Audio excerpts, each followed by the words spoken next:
had the chance to go to Umrah with Ustad Wissam Sharif in May of this year.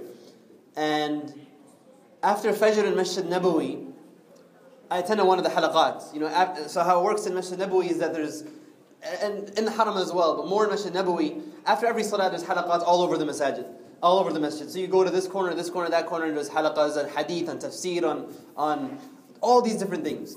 So I just found one halaqah on hadith, and you know, I was in the Bayna program for Arabic, so I'm like, this is a chance to practice Arabic, let me go listen on these lectures. So I'm sitting there, I'm listening to the shaykh, and then I see in the corner of my eye the people who are all gathered around the shaykh, listening to him. There was a man in a stretcher, and the stretcher was laid flat.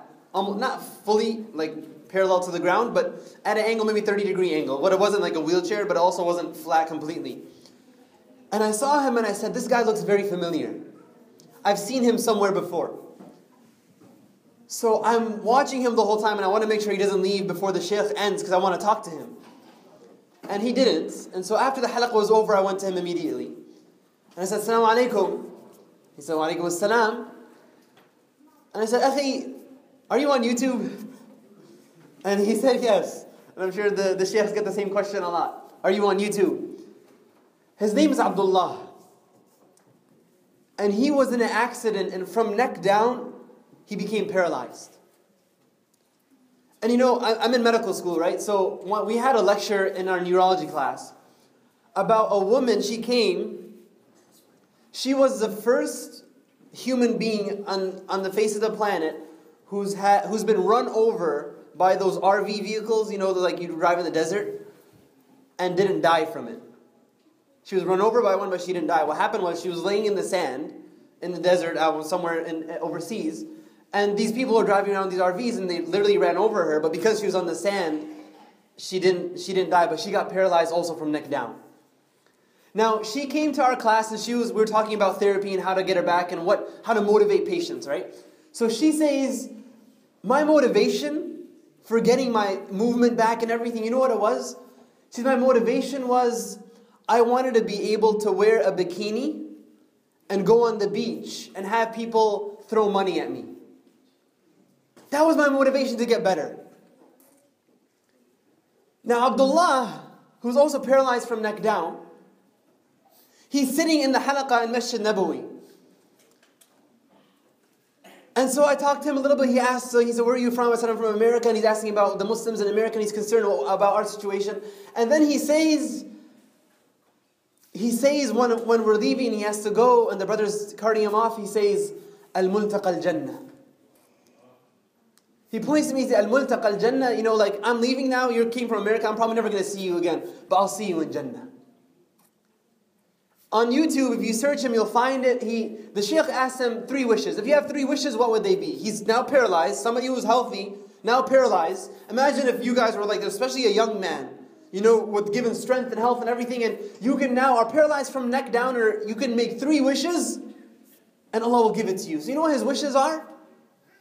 He says, my first wish is I wish I could make sajda to Allah subhanahu wa ta'ala just one more time. One more time I can make sajda, and I'll never rise up from it again. And he said, the second thing I wish is I wish I could be able to move my hand so I could turn the page of a mushaf. He says, you guys don't think about that. When you read Quran, if we even read Quran, just flipping through the pages. He says, for me, just being able to turn the page of a mushaf is like a mountain.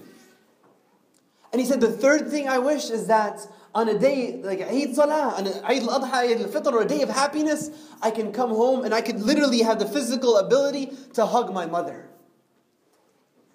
You know the mercy of mothers to us? The mercy of our mothers to us. I was with Ustad Wissam yesterday, and he was mentioning in his lecture that there's nobody on the face of just that boggles the mind. Somebody who's carrying a baby in her stomach, and the baby's kicking her and causing her pain, causing her back pain. She's nauseated, she's vomiting every morning. And the mom, every time she's kicked, she rubs the belly and sings to the baby out of love. Out of love. This Abdullah, you know what he said? He was talking to some people, and he says, what would you do if your bowels didn't move? If you couldn't use the bathroom? You eat, but it doesn't come out. It was building up in your stomach. What would you do? So they said, we'll take some laxatives, we'll take some medicine. I said, okay, fine, take the laxatives, it doesn't work. What do you do? 5 days go by, haven't had a bowel movement. What are you going to do? One of the questions they teach us in medical school, when you see a patient with stomach pain, you have to ask them, when's the last time you had a bowel movement? Because is the intestines working or not? Says, fine, 5 days, you take the medicine, doesn't work. 10 days. What would you do? Say, we'll go to the hospital. Okay, what about every 10 days this happens? Every 10 days your bowels stop working and you're going to go to the hospital every single time? What's the solution? So now he says, my stomach, with this accident when he got paralyzed, my bowels stopped working. My bowels don't work anymore. So you know who takes care of me? With her own hands, who takes out the bowel movement and cleans me up? My mother. No one else would do that. Not your brother, not your sister. Probably not your wife or your husband. Not even your children. You know what's interesting? If you look at the power of a mother or a father even, the mercy. You know, when they get older, we have to take care of them. My grandmother just passed away in January of this year, rahimahullah. And it's very difficult when people in the old age reach old age, you can't care for them the way they need to be cared for. You're busy with your life, you're working, you got a job, you got a family. Now imagine, when you were sick, when you were a baby and you were sick, and your mom at 3 a.m. rushes to the ER. I work in the ER a lot, and I see patients come in the middle of the night. My baby, he has a 101 fever. What do I do? Freaked out. But you know what's sad? And one of the mashayikh said this. They said, no, I'm sorry, not one of the mashayikh, it was Umar al-Khattab said this.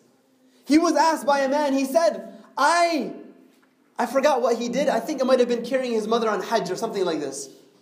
He says, haven't I paid her back? She's like so weak she can't even walk. He said, no. You know why? You know why you haven't paid her back? Because when you were young and she was caring for you with the utmost concern. Literally, she would sacrifice her life to save your life.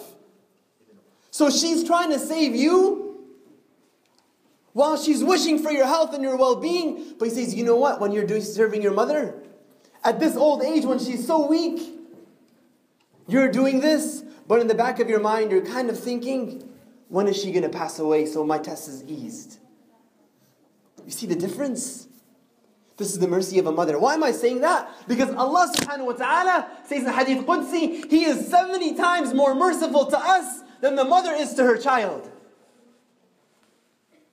My topic was love for Allah.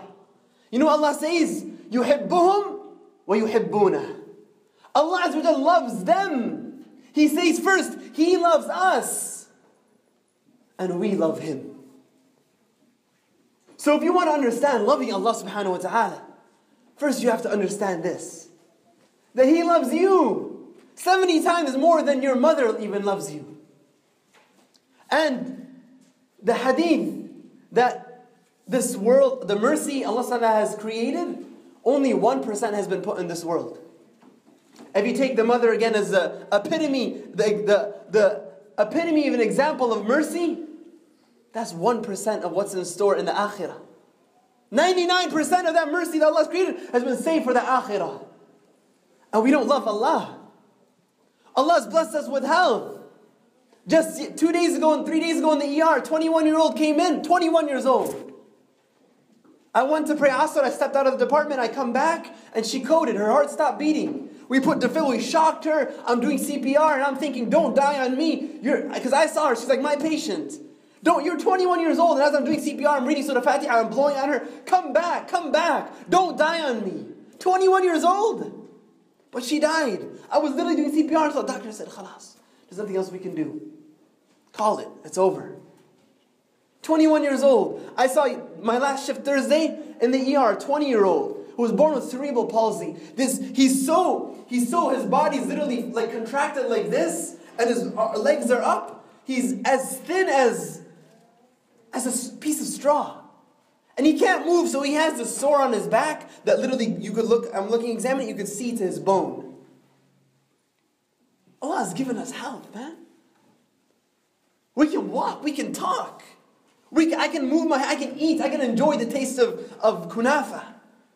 People out there fed through their stomach.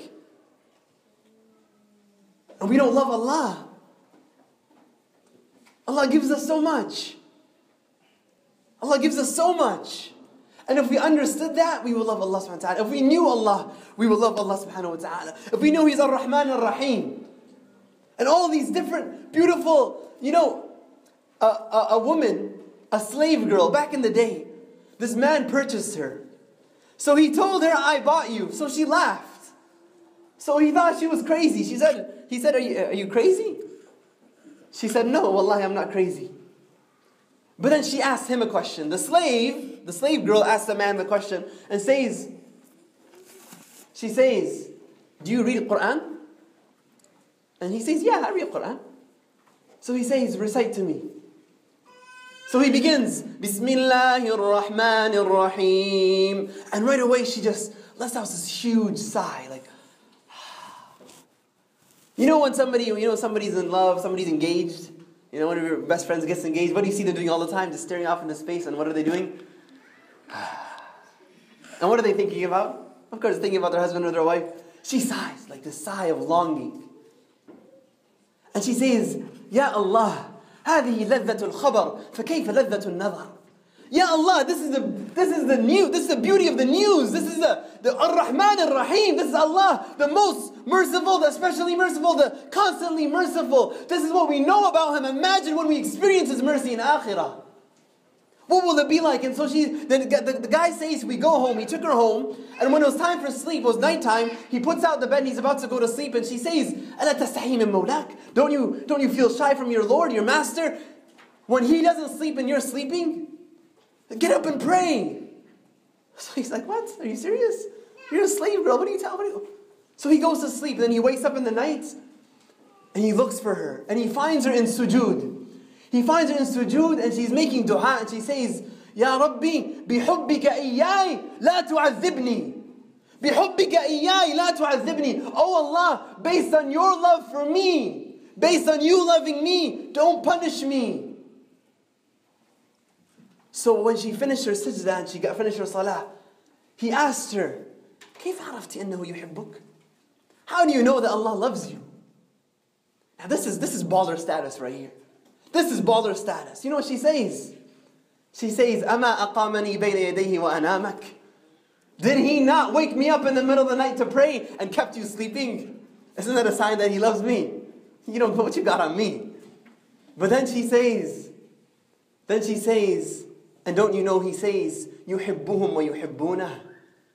He first says He loves them and then they love Him also. Now I'm mentioning that because, and we started late, and so I have to wrap up 10 seconds ago, and I had a lot to say. So. You guys want him to keep going? Yes. I do too. Do your thing.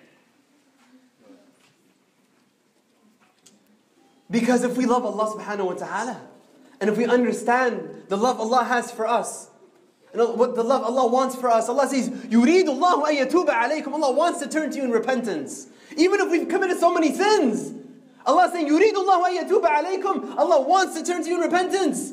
Even if I've done so many bad deeds, yes. But if we love Allah subhanahu wa ta'ala, it's not just lip service. You see, you ask anybody, do you love God? They'll say, yeah, I love God.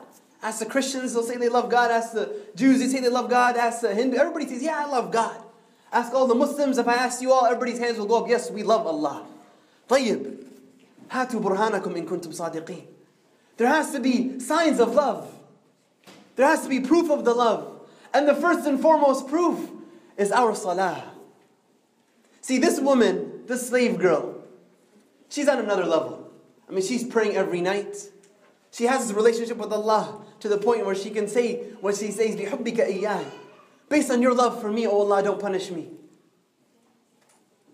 But brothers and sisters, you know when the Prophet ﷺ got 50 prayers commanded to him, then Musa says go back 40, 30, until it became 5. And Musa says go back, 5 is too much for your ummah. But I got experience. I'm not talking out of a vacuum. 5 is too much. The Prophet ﷺ felt shy to go back to Allah. He said no, But 5, the reward is 50. But do we discard our 5 prayers?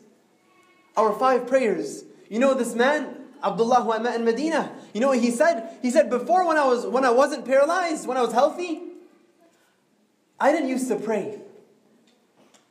I didn't used to pray. And people would see me and they would never say anything. They would never cry or feel sorry for me. But now when they see me paralyzed, they feel sorry for me. Imagine your best friend got paralyzed. Of course you feel sorry for him. He says, but how strange. I didn't pray and people never felt sorry for me.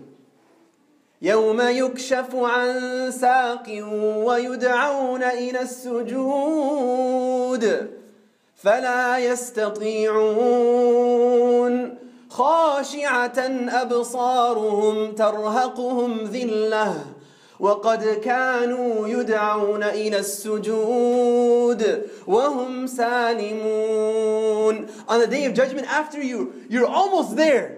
The kuffar have already been taken to hellfire. Now it's just the believers and the munafiqeen. And it says the shin will be uncovered. And they will be called to make sajda at this moment. Make sajda to Allah subhanahu wa ta'ala. But the believers who used to pray in this dunya, يَخِرُّونَ سُجَّدًا, right away they will fall in sujood to Allah subhanahu wa ta'ala. But you know who those who didn't pray, you know what will happen? It will be as if a metal rod is put in their back. And they will fall backwards, not being able to make sajda to Allah subhanahu wa ta'ala. And Allah says, وَقَدْ كَانُوا يُدْعَوْنَ إِلَى السُّجُودِ. They were called before, when they were healthy. When you were healthy, you were called before to make a sajda to Allah subhanahu wa ta'ala. When your heart is closest to Allah and pray to Him, beg for Him for forgiveness. You were called to that. وَهُمْ سَالِمُونَ. And while you were healthy and able to. But you missed out. You missed out. So now, sorry, can't help you. So guard your prayers. If we love Allah, we'll love our prayers. Because our salah is our connection to Allah subhanahu wa ta'ala. You know, anybody who leads prayers experienced this before. You read Surah Fatiha, you say, غَيْرِ الْمَغْضُوبِ عَلَيْهِمْ وَلَا الضَّالِّينَ, right? And what does everybody say? Ameen. Now sometimes if you're reading in the ayat in the Quran that you come across وَلَا الضَّالِّينَ, or you come across the word ضَالِّينَ, so you say, فَأَمَّا إِن كَانَ مِن مُكَذِّبِينَ الضَّالِّينَ, Surah Waqi'ah. What happens? You hear somebody, a couple people in the back that say, Ameen, in the middle of your salah. And you're like, man, I'm in the moment, the ayah is so powerful. And their mind is somewhere else thinking about the football game. And they're like, oh, Daleen, cute, Ameen. It's like, what's going on? Like, where is our salah? You know, one of the sheikhs, he was saying, he's just waiting for the moment. You know, the ayah, Surah Nisa, إِنَّ الَّذِينَ كَفَرُوا بعد إيمانهم ثم ازدادوا كفرا لن تقبل توبتهم وأولئك هم الضالون. Amun. What's going to happen then? Where's our hearts in our salah? But if we love Allah, we'll enjoy the salah. You know, Musa alayhi salam, and I'll wrap up in 5 minutes. Is that cool? 5 minutes, inshallah. Musa alayhi salam, Allah asked him, وَمَا تِلْكَ بِيَمِينِكَ يَا Musa? What's in your right hand, O Musa? Musa has a staff in his hand. If I ask somebody, my man, what are you holding, bro? What's that in your hand? Yeah. My phone. Cool. I want to give you a chance. He said it's my phone. I asked him what's in your hand. He said it's my phone. Did he say anything else? No. Musa alayhi salam, what's in your hand? What does he say? قَالَ هِيَ عَصَاي. Did he stop? It's my staff. No, he keeps going. أَتَوَكَّلُ عَلَيْهَا وَأَهُشُّ بِهَا عَلَى غَنَمِي وَلِيَ فِيهَا مَآرِبُ أُخْرَى. I lean upon it and I use it with my cattle and I have a lot of other uses for it too. Why is he doing that? How many people here are married? Think back to you're not married. No, you're not married. Think back to your early days when you got married, right? You see your fiancé or your wife after a week long or something, and you say, "Man, that's an awesome hijab you're wearing." And what does she say? Oh yeah, it's a nice hijab. No, she's like, "Yeah, you know what? It's made from 50% silk, 50% polyester. I bought it from IslamicClothing.com, and it just came yesterday, and I wore it just for you." She goes on and on and on about the hijab. Now, does she love the hijab that much? Do you guys love the hijab? No, you love your husband. And you're talking to him because the hijab is an excuse. You just keep wanting to talk and talk and talk. Musa alayhi salam loves Allah. And so he loves talking to Allah. So he doesn't want that conversation to end. So he said, Ya Asai, but I want to keep talking about it. أتوكل عليها وأهش بها على غنمي. This is our salah. When we pray, we talk to Allah. So do we have this enjoyment in our salah? Now, I have to end, and I had so many things I wanted to say. I'm going to end with one more thing. And I have to do it in 3 minutes. Two more things. Say yes. Yes. I'll do one more. So, if we love Allah, one thing we do, we said we're going to focus on is our salah. Number 2. Now I'm jumping a lot of hurdles here, and I don't know if I should do this or not, but take it for what it is. Because I wanted to build you up. I'm just going to go to the last thing. And that is, if we truly love Allah subhanahu wa ta'ala, go back to the husband-wife example. Those of you who want to get married, or those of you who are already married. What is the one thing you want to do? When you're first engaged, or first married, when you go to work, you want to hurry up and get back home, right?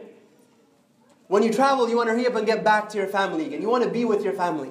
You want to be with those whom you love. When you're away from your mom, you're at campus or university, and you're there for a whole month, and you're looking forward to coming back. When you come back, you feel happy. Why? Because you get to meet the one you love. Now, if we love Allah subhanahu wa ta'ala, we'll look forward to meeting Him. We'll look forward to meeting Allah subhanahu wa ta'ala. And later, Ustad Wissam is going to talk about the description of Jannah. And he's going to go in detail about that. So I'm not going to give you the details. But I want to just give you some thoughts. If we really love meeting Allah subhanahu wa ta'ala. You know, the Prophet ﷺ, you know, when it was time, when the death came to him, death was knocking on his door. He was in the last moments of his life. Do you guys know what he would say? What Aisha said, what did Aisha say that I knew the Prophet chose akhirah, not this dunya. You see, the Prophets are given the choice between dunya and akhirah when they're going to die. They're given the choice. So what would he say? Allahumma rafiq al-a'la. Oh Allah, I want to be in the companionship of the highest companionship with you. So Aisha says, when the Prophet said that, I knew that he chose Allah and didn't choose to stay with us. Because he wanted to be with Allah subhanahu wa ta'ala.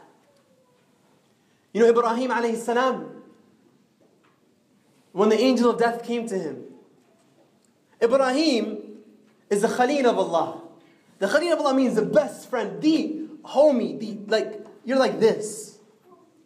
You love him so much, there's nothing else in your heart except for the love of this person. Ibrahim's love is Allah subhanahu wa ta'ala. And so when the angel of death comes to him, he asks the angel of death, Ya Malak, he says, subhanallah, this is amazing. He says, أَرَأَيْتَ خَلِيلًا يُمِيتُ خَلِيلًا.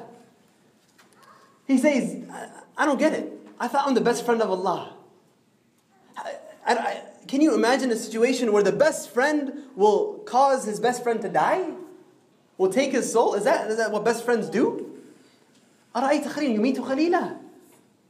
So Allah subhanahu wa ta'ala reveals to Ibrahim. You know what he says? You know what he tells him? Ya Ibrahim. Ya Ibrahim. أَرَأَيْتَ حَبِيبًا يَكْرَهُ لِقَاءَ حَبِيبِهِ. Oh Ibrahim, have you ever seen someone who loves someone hate to meet him? If Allah is the one you love, do you really hate to meet Him? And if we want to meet Allah, what's the pathway to meeting Allah? Death is the way to go to Allah subhanahu wa ta'ala. So when death comes, the believer, if they live the life they're supposed to live, they're happy. They smile. Have you seen the YouTube videos? Search it when you go home sometime. This is a good ending for believers. You see the shuhada and the believers who they die. And wallahi, I just watched the other day a mujahid who is in so much pain. He has blood all over his body and they're bandaging him up and everything. And you can literally see, you want to cry from the pain you see in his face. Then he gasps, his last breath. And before he dies, this huge smile comes. Why? Because you live a life for Allah. When death comes, you know, alhamdulillah, now what's coming is better. You know, Asiyah bint Muzahim, the wife of Fir'aun, she believed in Allah subhanahu wa ta'ala. And so when Fir'aun found out about her iman in Allah, he goes out to his people and he says, what do you know about Asiyah? And they say, they start praising her so much, she's your wife and she's this and that and all these things. Then he says, إِنَّهَا تَعْبُدُ رَبًّا غَيْرِي. She worships someone other than me. So he orders for her to be killed. So they bring her and they tie her down and they stake her. They put like stakes through her arms and through her legs and stake her into the ground under the sun. And they bring this huge boulder to torture her with. And she's being tortured and tortured. And they ask her, who is your Lord? And who does she say? Allah.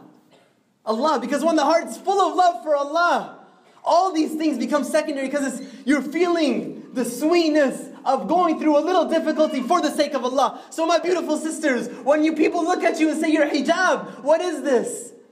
What are you doing? And you say, this is my sweetness with Allah subhanahu wa ta'ala. You taste that sweetness. Wallahi, there's nothing more sweeter than that in your hearts. When guys, you need to step out to pray. Or guys are like, why aren't you going out to the prom with this girl? And you're like, nah man, I don't do that. And people look at you like you're crazy. You say, no, I have the sweetness in my collection with Allah subhanahu wa ta'ala. Asiya is feeling the sweetness, tasting the sweetness. So she says, Rabbi Allah, Rabbi Allah. Until the punishment got so severe. And she was about to die. You know what she says? Allah records in the Quran. وَضَرَبَ اللَّهُ مَثَلًا لِلَّذِينَ آمَنُوا امْرَأَةَ فِرْعَوْنَ. And Allah set a parable, a parable for all the believers until the day of judgment. The wife of Fir'aun. When she was about to die and she was being tortured so severely, إِذْ قَالَتْ رَبِّ ابْنِ لِي عِنْدَكَ بَيْتًا فِي الْجَنَّةِ. Oh Allah, my wish, my desire is I be your neighbor in Jannah. Build me a house next to you. That's my wish. And you know what they say? The angels covered her with their wings. And the skies were open to her. And she saw her home in Jannah. Before she left, she saw what no eye has ever seen. She saw what no eye has ever seen. She saw her home in Jannah. That was her desire. She lived the life, Ya Allah, my ultimate desire, I love you so much. My desire is to be with you. I want to be your neighbor in Jannah. So give me that, oh Allah. You live a life loving Allah and proving that with your actions. You're good.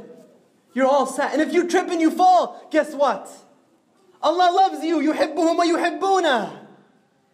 And Allah's mercy, if you think His mercy is so awesome now, wait till Akhirah. Wait till Akhirah when you experience His mercy on the Day of Judgment. But He wants something from you. He wants a commitment from you. And He wants you to make istighfar. You commit to Allah. Say, Ya Allah, from now on, I'm with you alone. And I know I might fall and I might trip, but I know that you want me to make istighfar. And you'll be angry with me if I sin and I don't make istighfar. You'll be angry with people if they never sin at all.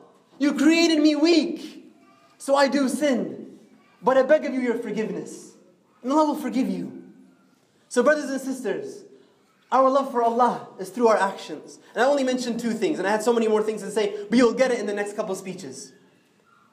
We hold fast to our salah. Never let the one thing that you never leave for the rest of your life is your salah. The 5 fara'id. And once you got that down, start with the sunnahs. Once you got that down, try and wake up 5 minutes before Fajr, pray some qiyam.